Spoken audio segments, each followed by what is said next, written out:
What's going on, family and friends? Thank you for tuning in. This is My Thoughts Uncut, and I'm your host, Terrence Manning. Yet again, we're back at it, and we're going to see if this person can save New York. Yes, Elise Stefanik is running for New York governor. She might be the savior. Let's take a look and find out. Elise Stefanik will clean up Kathy Hochul's catastrophe and restore New York's greatness. Elise Stefanik for governor. Republican New York gubernatorial candidate Elise Stefanik joins us now. Congratulations on the big announcement this morning. I know you wanted to wait till after the election on Tuesday to make a decision. You announced it. You released that video this morning. Why do you want to be our next governor? I'm running for governor to make New York affordable and safe. We have seen decades of single-party rule led by Democrats, and Kathy Hochul is the worst governor in America. New York is the most unaffordable state in the nation, with the highest taxes, the highest energy bills, the highest utility bills. We also have a crime crisis because Kathy Hochul has brought us failed bail reform and has embraced the defund the police Democrats. And after this week, Ainsley, when we saw a raging anti-Semite, pro-Hamas communist who wants to raise taxes, and frankly, he barely won the majority of New York City voters, Kathy Hochul endorsed him and bent the knee. God damn, this woman come out hot. This woman come out smoking. I don't know how familiar you guys are with her New York family and friends, but I mean, she's fiery. Yeah, damn. He has failed New Yorkers. So this is a broad coalition of Republicans, independents, and Democrats who know that enough is enough. We need common sense leadership to make New York affordable and safe again. So one of the things you talk about is affordability, and you featured that in your announcement ad. Let's watch it. Okay, and here's Kathy Hochul's response to that. Elise Stefanik is running for governor of New York to do what she's always done, put Trump first. Elise Stefanik, she'll always put Donald Trump ahead of you. So how are you going to combat that? My response is I've always put New York families first. Kathy Hochul has put New York families last again and again and again. She's an accidental governor. She's only in this position because she was Cuomo's lieutenant governor. And when New Yorkers were looking for strong leadership from a governor, not to bend the knee to Zoran Mamdani, Kathy Hochul bent the knee. Why did she do that? Because she is hemorrhaging support, even in her own party among Democrats. This is a toxic governor who has a record of delivering the highest taxes in the nation, of hurting hardworking New Yorkers, of turning her back on law enforcement officers and small businesses. New York is in catastrophe because of Kathy Hochul's leadership. So I'm running to always put New York families first. That's what I've done in 10 years of Congress. And by the way, Kathy Hochul was fired after just one term in Congress because her constituents from Western New York know that she failed them, just like she is failing New Yorkers. And I will tell you, Lawrence, the number of Democrats who have reached out to us who are... It's funny that her opponent, Kathy Hochul, says these things about her just doing whatever with Trump and just listening to him every time, because she recently was in the White House and she actually, they had a pipeline deal. So she actually has worked with Trump before, Kathy Hochul, that is. And not only did she work with him, she was trying to hide her face when the photo ops took charge. And it's crazy because who hides their face when you're in the Oval Office? Everyone knows you're there. But if you don't believe me, take a look. This is the current governor of New York hiding her face because she didn't want to be seen in there, but she's there to help out New Yorkers because she was there for the pipeline. And she was also there, I believe, for military purposes too. She loves the military, so I give her credit for that. But I don't know about you guys, but I don't want a mayor that can't even go to the White House and try to do something, pass legislation that's better for your people. But then when the photo ops come, you hide your face. What kind of immature thing is that? That's weak, in my opinion. It's weak. And it's stupid, too. Look at her hiding her face. It's so dumb. All right, let's get back to the show. Oh, God. Supporting us in this campaign. These are people that previously voted for Kathy Hochul. They are voting for Elise Stefanik, as well as Republicans and independents, because they want to save our state. I saw a couple of... If she is being truthful in that Democrats are secretly having her back, and of course, independent. We all know Republicans are going to have her back, but mainly Democrats are secretly saying, "Hey, well, we want you in there. Save New York because she's doing a horrible job." If that's the case, then it will be tough for Kathy to stay the governor. Flash polls, and you're either leading or tied, so it's pretty amazing.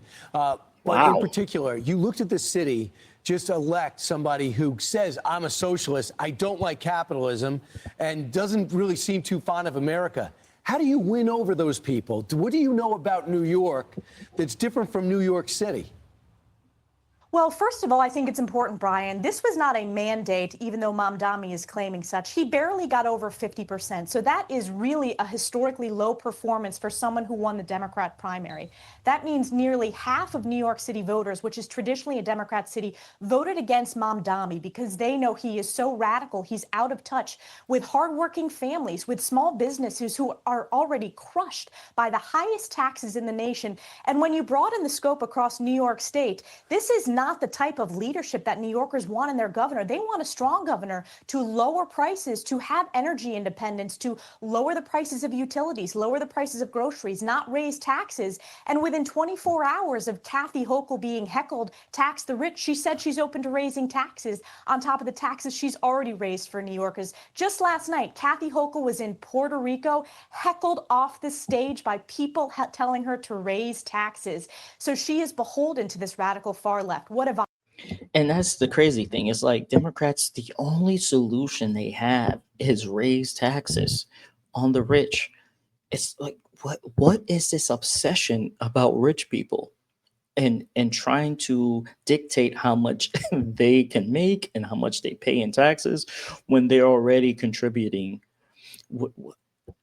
Majority of people that are working in America are working for rich corporations, rich people. Like, if you're not working for the government, 9 times out of 10, you're working for someone that's probably rich. And that's okay. They're providing jobs for you. They made the sacrifice, long nights, no sleep, sacrificing friends and family, and even their health at times to accomplish the goals that they achieved. And what they do for society is that they provide jobs for people. And yet these mayors and governors and congressmen and women are just obsessed, it's more so on the left, about taxing the rich. Like, that's the only conclusion you can have. Jesus. I have worked to deliver the largest middle class tax cut in history for New Yorkers. I delivered that working with my colleagues in Congress, and President Trump signed it into law. Congresswoman, what's great about this for conservatives is if you look at New York City, they're obviously into socialism. Mamdani won. But you're running for the entire state. You represent the 21st congressional district. That's in upstate New York. That is a red area. So you have a really good shot of winning because it's not just about New York City. How do you plan, though, to combat the socialists who might be running against you? I know you'll probably run against Kathy Hochul, but if someone else comes in, Mamdani's transition committee, they raised more than $500,000 in less than 30 hours. Well, certainly Kathy Hochul already has a primary on her hands with her hand-picked lieutenant governor that is running against her. That's a lot of donors. We also saw that Mamdani refused to endorse her. So it's not just the radical left. We also had a newly elected Democrat assemblyman in my district, a moderate Democrat, who also refused to endorse Kathy Hochul. Compare that to our rollout of endorsements today. We've earned over 70% on day one of the Republican county chairs across our state, the full endorsement of our state Republican Party, as well as very strong support from the Conservative Party as well. I have a record of flipping a district. It was previously held by a Democrat. I've won every primary and general election, and we've overperformed, winning not just Republicans, but independents and a fair share of Democrats as well, because my record has been delivering results for families, for small businesses, for our veterans, for our farmers, which are so important to upstate New York. So we will win upstate New York. We are going to overperform any previous Republican in New York City, because New York City voters know that Kathy Hochul has even failed failed them by turning over their city to this radical communist. And we're going to continue crisscrossing the state, whether it's on Long Island, Western New York, or the North Country. We are getting an outpouring of encouragement and support. It's official. Congresswoman Elise Stefanik, long rumored, now confirmed, will be running for governor. It's going to be an exciting year. Hey, look, she can speak well. She seems articulate. She seems smart. She says she's done things already to help New Yorkers, especially the middle class. She's hopefully she wins and she can change or counter what Mandani is trying to do to New York. Let me know what you guys think of her. If you like her, you dislike her, you like what she said. Maybe you guys have more research about her. Let me know in the comments. But look, she talk a good game. She cute. I ain't gonna lie, she kind of cute too. And hopefully for the New Yorkers, especially the ones that are in the comments with my other videos about New York and Mandani, who just loves this guy, even though he is the worst for them. Let me know what you guys think as well about Miss Elise Stefanik. I think I said her name right. Like, subscribe. I'll let your boy next time. Oh, hit that notification bell too. Check out my other videos. Peace.